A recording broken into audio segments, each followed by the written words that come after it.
এবার আসুন আমরা জেনে নেই সংক্ষেপে, এখন আমরা ফিলিস্তিনের গাজার এই মুসলমানদের জন্য আমরা কি কি করতে পারি। সারা বিশ্বে মুসলমানরা আজকে নির্যাতিত।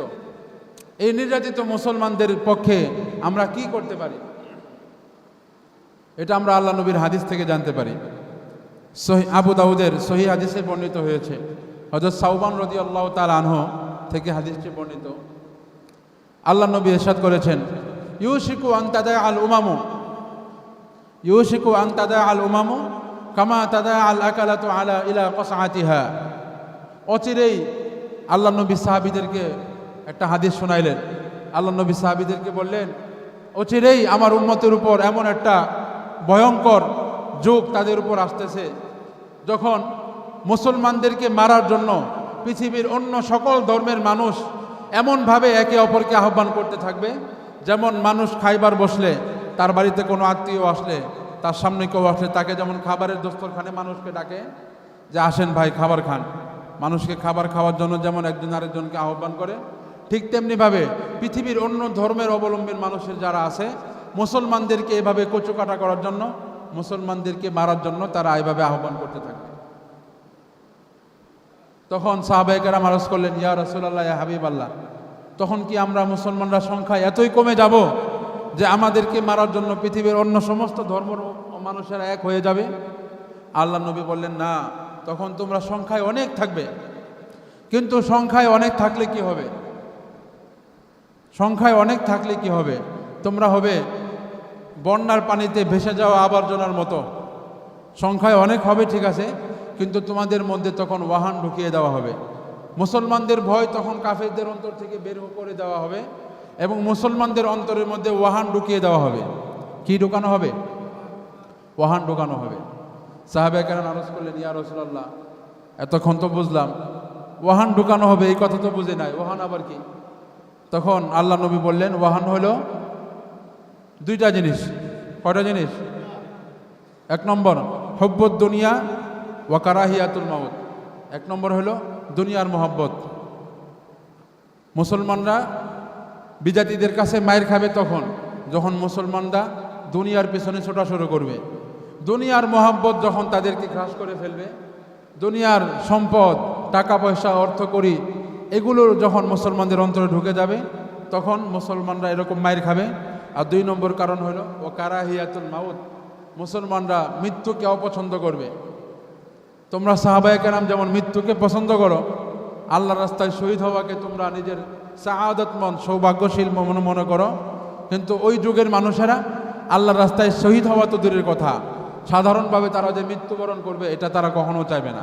শত শত বছর তারা বাঁচতে চাইবে, মৃত্যু শুনলেই তারা অপছন্দ করবে, মৃত্যুর কথা তারা মনে করবে না। আপনারা বলেন তো দেখি, আল্লাহ নবী যে যুগটার কথা বলেছিল ওই যুগটা কি সামনে আসবে না এসে পড়ছে? কথাটা হাদিসটা কি শুনছেন আপনারা? এই যুগটা কি সামনে আসবে না এসে পড়ছে? আমাদের প্রত্যেকের অন্তরে দুনিয়ার মহব্বত ঢুকছে কি ঢুকে নাই? আমরা মৃত্যুকে অপছন্দ করি কি করি না? করি না? এই দুইটা অভ্যাস আমাদের ছাড়তে হবে। দুনিয়ার মায়া মহব্বত যখন আমরা ছাড়তে পারবো, দুনিয়ার লোভ লালসা, সম্পদের লোভ লালসা, টাকা পয়সা, অর্থকড়ি, ধন সম্পদের লোভ লালসা যদি আমরা ছাড়তে পারি, আর মৃত্যুর ভয় যদি আমাদের ভিতরে না থাকে, তাহলে পৃথিবীর কোনো কাফের রাষ্ট্র, পৃথিবীর কোনো কাফের গোত্র, ইহুদি, খ্রিস্টান, নাসারা, হিন্দুত্ববাদী আগ্রাসন, কোনো কিছুই মুসলমানদেরকে দমিয়ে রাখতে পারবে না। মুসলমানরা এই রাষ্ট্র শাসন করবে, মুসলমানরা এই পৃথিবী শাসন করবে। কিন্তু সমস্যা হলো এই দুইটা সমস্যা, যে দুইটা রোগ আল্লাহ নবী বলে গেছেন, এই দুটো রোগে বর্তমানে পৃথিবীর 99% মুসলমানরা আক্রান্ত। কথাটা কি ভুল বললাম? এজন্য আসুন ভাইয়েরা, ফিলিস্তিন সহ সারা বিশ্বে যে মুসলমানরা আজকে আক্রান্ত, নির্যাতিত, এর এক নম্বর প্রতিকার স্বরূপ আমরা আসুন আগে আমরা নিজেদেরকে শুদ্ধ করি। নিজেদেরকে কিভাবে শুদ্ধ করব? আমরা দেখব আমাদের মধ্যে ওই ওয়াহানটা আছে কিনা। আল্লাহ নবী যে বলছেন হাদিসে, ওয়াহান, দুই জিনিসের নাম ওয়াহান, মৃত্যুর অপছন্দ করা আর দুনিয়ার মহাব্বত। এই দুইটা জিনিস যদি আমার মধ্যে থাকে, তাহলে এই দুইটা জিনিস ঝেড়ে ফেলতে হবে। ইসলাম প্রতিষ্ঠা করার জন্য, মুসলমানদের রক্তের প্রতিশোধ নেওয়ার জন্য যদি আমাদের জীবন দিতে হয়, তাহলে জীবন দিতে হলেও আমাদের রাজি থাকতে হবে। পারবো তো ইনশাল্লাহ?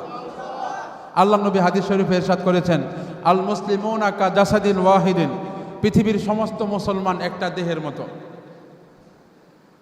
আপনার হাত যদি কাটা পড়ে, হাতের মধ্যে যদি আপনার হাড্ডি ভেঙে যায়, হাতের হাড় ভেঙে যায়, তাহলে আপনার সারা শরীরের মধ্যে একটা পেরেশানি, একটা বেচैन ভাব থাকবে না? এখন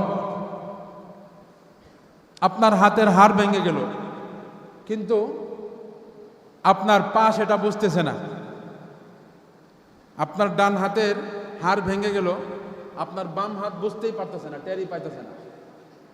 তাহলে চিকিৎসা বিজ্ঞান বলে আপনার যেই হাত অথবা যেই পা আপনার শরীরের অন্য অঙ্গের ব্যথা অনুভব করতেছে না, আপনার ওই হাত ওই পাওটা প্যারালাইসে আক্রান্ত হয়ে গেছে। কতক্ষণ ঠিক না বেটি?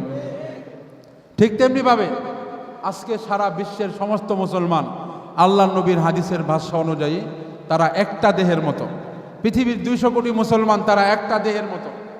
ফিলিস্তিনের গাজার মুসলমানদের আক্রমণে, তাদের জুলুম নির্যাতনে যদি আমার ভিতরে যদি ব্যথা অনুভব না হয়, আমার ভিতরে যদি তাদের জন্য মায়া কান্না না থাকে, তাদেরকে সাহায্য করার প্রবণতা, তাদের দুঃখে যদি ব্যথিত আমরা না হই, তাহলে বোঝা যাবে আমার ভিতরে যে ইমানটা আছে ওই ইমানটা সুস্থ ইমান না, ওই ইমানের মধ্যে প্যারালাইসিস ধরে গেছে। ঠিক কিনা? এজন্য মুহতারাম হাজিরিন, আমার যুবক ভাইয়েরা, আপনাদেরকে আমি বলতে চাই, আল্লাহ নবীর হাদিস যেটা বলেছেন, আল্লাহ নবী সঠিক কথাই বলেছেন, কিন্তু আমাদের ইমানের মধ্যে এখন দুর্বলতা আছে। আজকে আমার মুসলমান ভাইদেরকে মারতেছে, কিন্তু আমি তার ব্যথা অনুভব করতে পারতেছি না। তাহলে বুঝলাম যে আমার মধ্যে যে মুসলমানিত্ব আছে, আমার মধ্যে যে ইমান আছে, ইমানটা পরিপূর্ণ হয় নাই। এজন্য আমার ভাইয়েরা, যদি ইমানের পরিচয় দিতে চান, ইমানের পরিচয় যদি আপনি নিজেকে দিতে চান, তাহলে ফিলিস্তিন সহ গাজার মুসলমান ভাইদের এই অত্যাচার এবং নির্যাতনের জুলুম এর প্রতিবাদ স্বরূপ আমাদেরকেও মাঠে নামতে হবে। রাজি আছেন তো ইনশাল্লাহ? কে কে রাজি আছেন দেখি? আল্লাহ তাআলা আমাদের সবাইকে কবুল করেন। হাত নামান। এইগুলো 2 নম্বর করণীয়। 3 নম্বর যে করণীয় আমরা করতে পারি সেটা হলো, ফিলিস্তিনের মুসলমানরা তো এখন ঘর বাড়ি থাকা খাওয়া তো দূরে থাক, সব কিছুই তাদের ধ্বংস হয়ে গিয়েছে। সমস্ত হাসপাতালগুলো গুড়িয়ে দেওয়া হয়েছে বোম্বিং করে, সমস্ত বাড়ি ঘরগুলো বোম্বিং করে উড়িয়ে দেওয়া হয়েছে। একবার চিন্তা করেন তো, আমাদের বাংলাদেশে একটা বিল্ডিংও অবশিষ্ট নাই, কোনো বাড়ি ঘর নাই, সবাই রাস্তাঘাটে এই রোদের মধ্যে ঘুরতেছে, কোনো হাসপাতালও নাই যে চিকিৎসা করবে। ক্ষত বিক্ষত হয়ে গিয়েছে। আপনার যে কলিজার টুকরা ছোট্ট সন্তান, আপনার সন্তানটা মারা গিয়েছে। একবার একটু চোখটা বন্ধ করে চিন্তা করেন তো। তো আমাদের উপর যদি হইতো তাহলে আমরা কেমন মনে করতাম? আমরা তো সাধারণ গত পতিত সরকারের স্বৈর শাসন, এটাকেই তো আমরা সহ্য করতে পারি নাই। বিপ্লবের মাধ্যমে আমরা প্রতিহত করেছি না? এর থেকে আরো কত হাজার গুণ বেশি জুলুম আমার গাজার মুসলমান ভাই বোনদের উপর করা হইতেছে। তা তাদেরকে কিছু অর্থনৈতিকভাবে সহযোগিতা করা দরকার আমাদের। বিভিন্ন মাধ্যমে বাংলাদেশের মানুষেরা সরাসরি তো সেখানে যাওয়া যায় না, বিভিন্ন মাধ্যমে, মিশরের মাধ্যমে, মিশরের জনগণের মাধ্যমে, মিশরে যারা থাকে এদের মাধ্যমে বিভিন্নভাবে ত্রাণ এবং সহযোগিতা, অর্থনৈতিক সহযোগিতা পাঠানো হইতেছে। আজকেও ইনশাল্লাহ সালাম ফেরানোর পরে, খুতবার আগে তো মসজিদের কালেকশন হবে, সালাম ফেরানোর পরে গাজাবাসীদের জন্য আপনারা 5 মিনিট সময় দিতে পারবেন না? 5 মিনিট আমরা যে যা পারি অর্থনৈতিকভাবে সাহায্য করব। আগে মসজিদের কালেকশন হবে, খুতবার আগে সালাম ফেরানোর পরে গাজাবাসীদের জন্য আপনারা আপনাদের দান সৎকার হাত বাড়িয়ে দিবেন। পারবেন তো ইনশাল্লাহ?